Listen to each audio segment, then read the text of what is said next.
বিশ্বকাপ ফুটবলের ইতিহাসে কখনোই গ্রুপ পর্ব পার হওয়ার সৌভাগ্য হয়নি কানাডার। এবারই প্রথম নকআউট পর্বে নাটকীয় জয় তুলে নিয়ে শেষ 16য় জায়গা করে নিয়েছে স্বাগতিক কানাডা। লস অ্যাঞ্জেলেসের স্টেডিয়ামে অনুষ্ঠিত ম্যাচে দক্ষিণ আফ্রিকাকে 1-0 গোলে হারিয়েছে জেসি অ্যালানমার্সের শিষ্যরা। ম্যাচের যোগ করা সময়ের দ্বিতীয় মিনিটে স্টিভেন ইউস্টাকিওর করা একমাত্র গোলই জয় নিশ্চিত হয় কানাডার।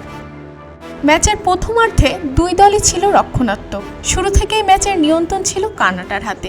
বলের দখলে কিছুটা পিছিয়ে থাকলেও আক্রমণে তাদেরই বেশি ধারালো দেখা গেছে। কর্নার থেকে তৈরি হওয়া একাধিক সুযোগ শেষ পর্যন্ত গোলের মুখ দেখেনি দক্ষিণ আফ্রিকার জমাট রক্ষণের কারণে। ম্যাচের 44তম মিনিটে ময়েজে বোম্বিতোর হেড গোল লাইন থেকে ক্লিয়ার করেন আব্রে মাদিবা। প্রথমার্ধের উল্লেখযোগ্য ঘটনার মধ্যে ছিল 16 এবং 36 মিনিটে ডিআর প্রযুক্তির ব্যবহার করে পেনাল্টি ও ফাউলের সূক্ষ্ম বিশ্লেষণ। তবে রেফারির সিদ্ধান্ত শেষ পর্যন্ত প্রথমার্ধ গোলশূন্যই থেকে যায়।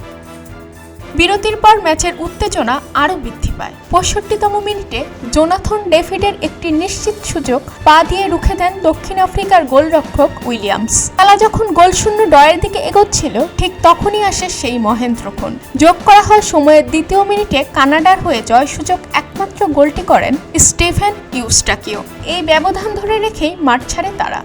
বিশ্বকাপের 96 বছরের ইতিহাসে এবারই তৃতীয়বারের মতো আসরে অংশ নেওয়া কানাডা এর আগে কখনো গ্রুপ পর্ব পেরোতে পারেনি। তবে এবার ইতিহাস করে তারা শুধু গ্রুপ পর্বই নয়, নকআউটের প্রথম বাধাও অতিক্রম করেছে। কোয়ার্টার ফাইনালে ওঠার লড়াইয়ে এখন নেদারল্যান্ড ও মরক্কোর ম্যাচের বিজয়ীর মুখোমুখি হবে কানাডা।